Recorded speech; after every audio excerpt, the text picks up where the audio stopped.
We're on the third day now of the European and American bombing campaign against Colonel Gaddafi's forces that was designed first to constrain his air power, but then it appears to free up the rebels to take on Colonel Gaddafi. They've moved very quickly after just one day on from attacking his air strike capability to going after his troops on the ground and his supply lines. So now we're waiting to see what are the rebels going to do.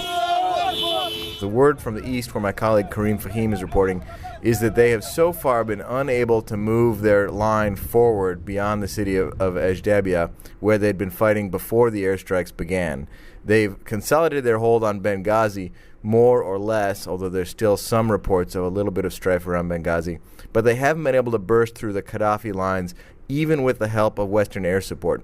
Here in Tripoli, the big news is that one bomb fell last night on Colonel Gaddafi's compound and hit some kind of an administration building, which the Allied forces characterize as a command and control facility. The Gaddafi government is characterizing this as another attempt on his life. There was no evidence of casualties around the bombing.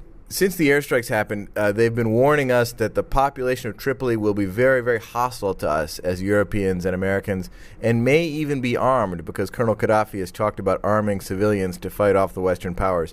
However, in my experience, frankly, even in mobs of Gaddafi supporters waving green flags and green bandanas, I've felt no personal hostility whatsoever. People have been very cordial to me, and I haven't seen any increase at all in the number of guns around Tripoli. There were already a lot of guns around Tripoli, but I haven't seen any increase. You don't see civilians running around with weapons. And when we run errands, go out to the store, people are just as happy to see us as they were a week ago.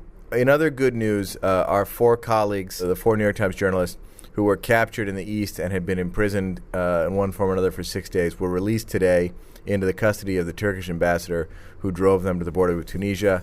And by now, God willing, they're on their way home.